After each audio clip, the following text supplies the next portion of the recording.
안녕하세요, 여러분. 오늘은 특별한 이야기를 들려드리려고 합니다. 가족이라는 것의 진정한 의미에 대해, 그리고 사랑이 시간을 초월해 어떻게 전해지는지에 대한 이야기입니다. 이 이야기는 서울에 사는 전영호 씨가 보내주신 사연입니다.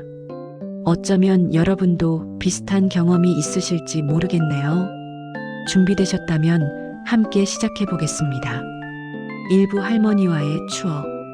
모든 것은 5년 전 할머니가 돌아가시기 한 달 전부터 시작됩니다. 할머니는 제가 태어날 때부터 줄곧 같은 집에서 사셨어요.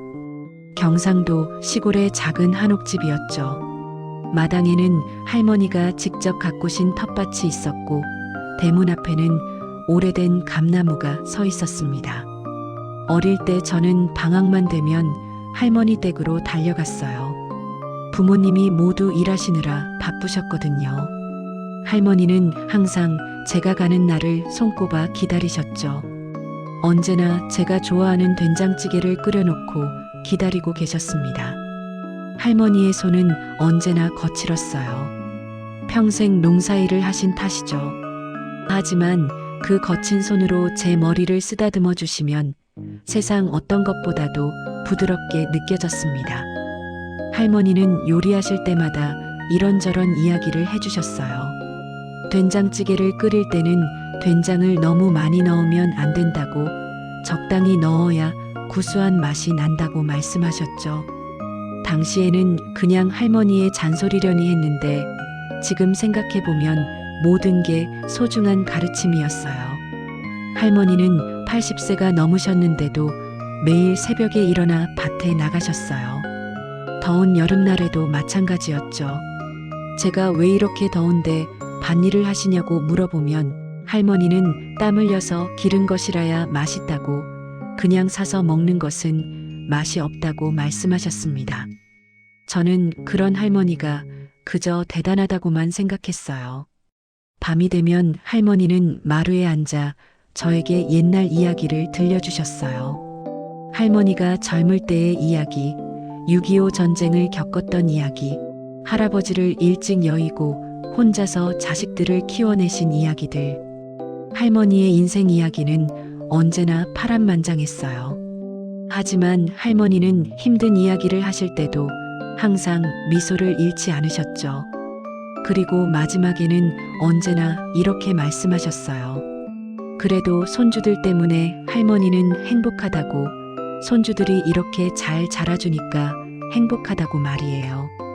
그런 할머니의 말씀을 들을 때마다 제 마음은 따뜻해졌어요. 세상에서 가장 안전하고 포근한 곳이 할머니 품이라고 느꼈거든요.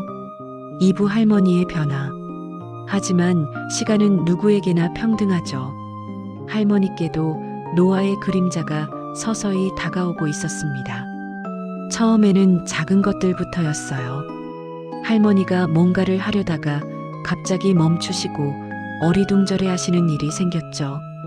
방금 전에 된장찌개를 끓이신다고 하셨는데 깜빡하셨다며 당황해 하시기도 했어요. 가스불을 켜놓고 잊어버리시기도 하고 같은 말씀을 여러 번 반복하시기도 했어요. 처음에는 그냥 나이가 드셔서 그러시는가 보다 생각했습니다. 가족들은 점점 걱정이 많아졌어요. 할머니 상태가 점점 안 좋아지시는 것 같다고, 혼자 계시게 하기가 걱정된다고 말하기 시작했죠. 그렇다고 모셔올 수도 없는 상황이었어요. 하지만 할머니는 고집이 세셨거든요. 자신은 자기 집에서 살 거라고, 여기가 좋다고 완강하게 말씀하셨어요. 어느 날 할머니께 안부 전화를 드렸어요. 전화를 받으신 할머니가 저에게 누구냐고 물어보셨어요. 제가 손주라고 말씀드리니 그제서야 "아, 우리 손주라며 반가워하셨죠.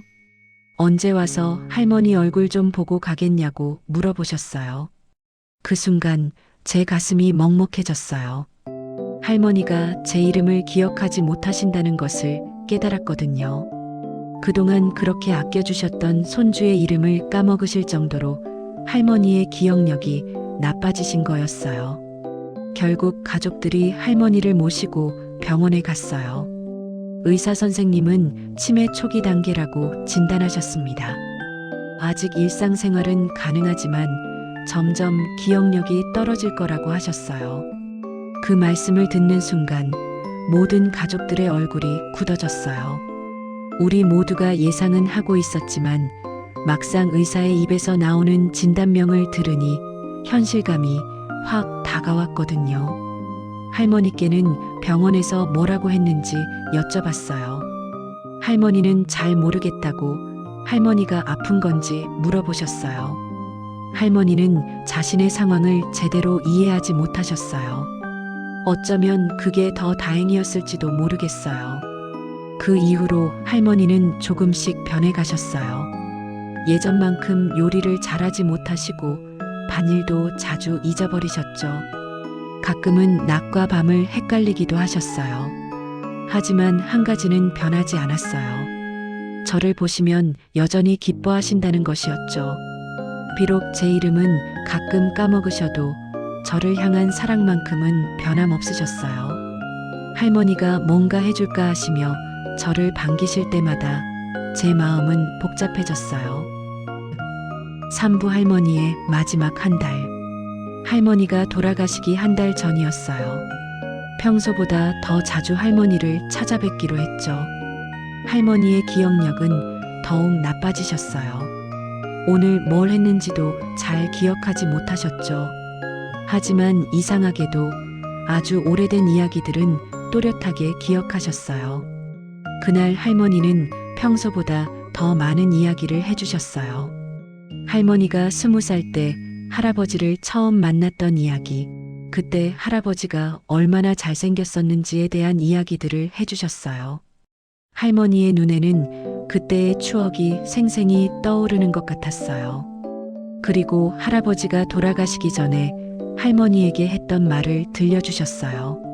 나는 먼저 가지만 당신은 우리 자식들, 손자들을 다 키워내야 한다고 약속해달라고 하셨다는 거였어요.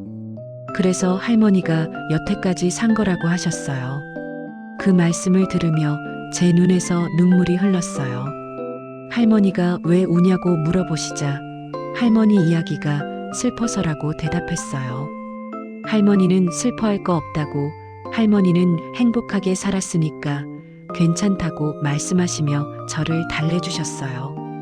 그 다음 주에 할머니를 찾아뵈었을 때 할머니는 뭔가를 열심히 정리하고 계셨어요.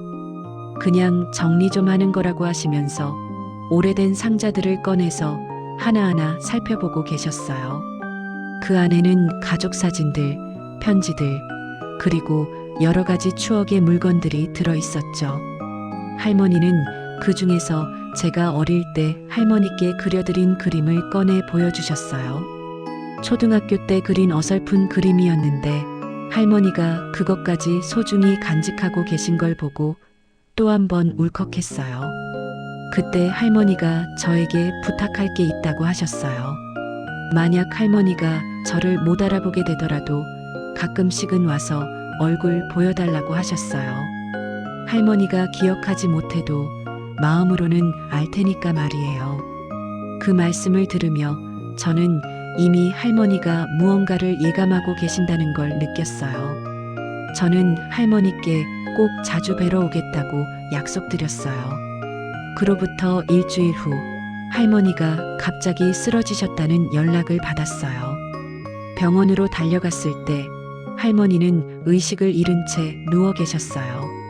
의사 선생님은 많이 위험한 상태라고 가족분들이 마음의 준비를 하시는 게 좋겠다고 말씀하셨어요.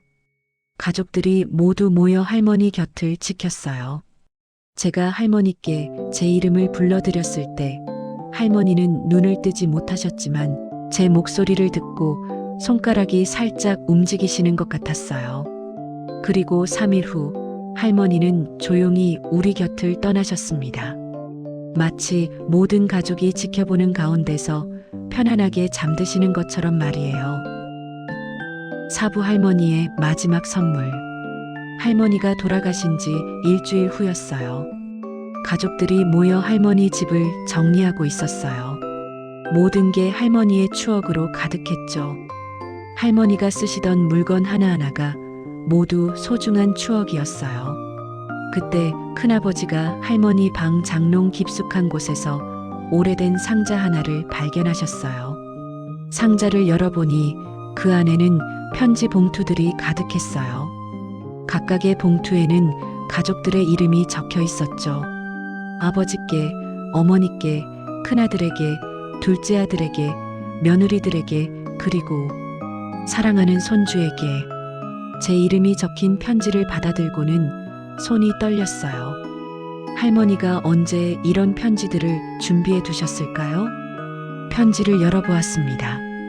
할머니의 손글씨로 정성스럽게 쓰여진 편지였어요. 편지에는 이 편지를 읽고 있다는 것은 아마 할머니가 하늘나라로 갔다는 뜻일 거라고 쓰여 있었어요. 할머니는 괜찮으니까 너무 슬퍼하지 말라고, 할머니가 살아온 82년이 정말 행복했다고, 특히 저 같은 손주가 있어서 더욱 그랬다고 적으셨어요. 할머니는 제가 어릴 때부터 참 착했다고, 할머니가 아플 때도 걱정해주고 바쁜데도 자주 찾아와줘서 고마웠다고 하셨어요. 그리고 할머니가 저에게 마지막으로 부탁하고 싶은 것들을 적어주셨어요. 첫째, 부모님께 효도하라고. 할머니도 자식들 때문에 행복했듯이 제 부모님도 제가 있어서 행복하실 거라고 하셨어요. 둘째, 나중에 제가 가정을 꾸리게 되면 할머니가 저를 사랑했던 것처럼 제 가족도 사랑해달라고. 가족만큼 소중한 게 이 세상에 없다고 하셨어요. 셋째, 힘든 일이 있어도 포기하지 말라고. 할머니가 하늘에서 지켜보고 있을 테니까 말이에요. 그리고 마지막으로 가끔씩 할머니를 그리워해달라고. 할머니도 하늘에서 저를 그리워할 테니까 말이에요. 편지 마지막에는 할머니가 가장 사랑하는 손주야, 건강하게 잘 살아라는 말씀과 함께 할머니라는 서명이 있었어요. 편지를 다 읽고 나니 눈물이 멈추지 않았어요. 할머니의 마지막 사랑이 이렇게 전해진 거죠. 치매로 기억을 잃어가시면서도 가족에 대한 사랑만은 끝까지 잊지 않으셨던 할머니의 마음이 고스란히 느껴졌어요. 다른 가족들도 각자의 편지를 읽고 있었어요. 모두들 울고 있었지만 그 얼굴에는 따뜻한 미소도 함께 있었어요. 할머니는 마지막까지 가족 모두를 생각하고 계셨던 거예요. 편지 외에도 할머니는 각자에게 작은 선물들을 준비해 두셨어요. 제게는 할머니가 평생 끼고 계시던 반지 하나와 함께 할머니 손으로 직접 쓰신 된장찌개 레시피가 있었어요. 레시피에는 된장을 적당히 넣으라고, 너무 많이 넣지 말라고 적혀 있었어요. 그리고 마음을 담아서 끓이라고, 사랑하는 사람과 함께 먹으라고 적혀 있었죠. 마지막에는 할머니가라는 서명이 있었어요. 그 순간 저는 깨달았어요. 할머니가 치매로 기억을 잃어가면서도 가족에 대한 사랑만은 끝까지 잊지 않으셨다는 것을요.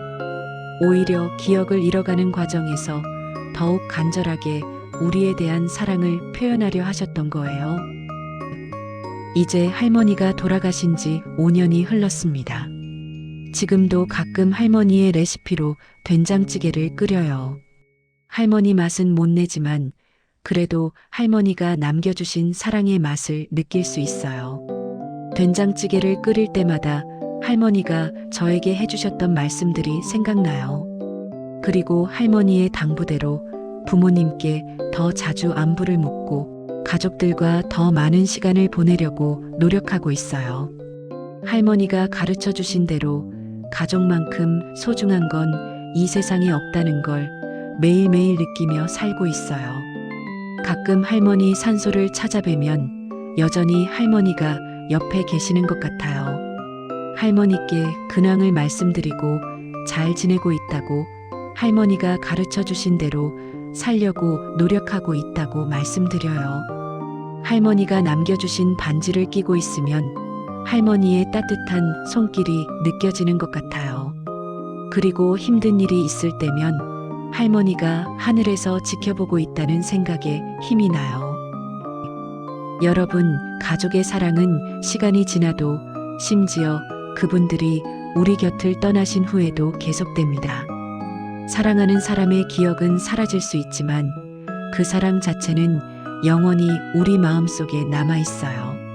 오늘 집에 가시면 가족들에게 사랑한다는 말 한번 해보세요. 그 말 한마디가 누군가에게는 평생의 추억이 될 수도 있거든요. 그리고 가족과 함께하는 평범한 일상들을 소중히 여기세요. 그 순간들이 언젠가는 가장 그리운 추억이 될 테니까요. 할머니, 손주가 그리워요. 하지만 할머니가 남겨주신 사랑으로 잘 살아가고 있어요. 하늘에서 지켜봐 주세요. 우리가 사랑했던 사람들은 우리 마음속에서 영원히 살아갑니다. 긴 이야기 끝까지 들어주셔서 감사합니다. 오늘 이야기가 여러분의 마음에 작은 울림이라도 남겼기를 바랍니다. 가족의 소중함, 그리고 사랑의 힘에 대해 다시 한번 생각해보는 시간이 되셨기를 바랍니다. 우리 모두에게는 소중한 사람들이 있고 그 사람들과 함께하는 시간들이 얼마나 값진지 느껴보시기 바랍니다. 구독과 좋아요는 더 많은 분들에게 이런 따뜻한 이야기를 전할 수 있도록 도와줍니다. 다음에 또 좋은 이야기로 찾아뵙겠습니다. 감사합니다. 마이너스 마이너스 마이너스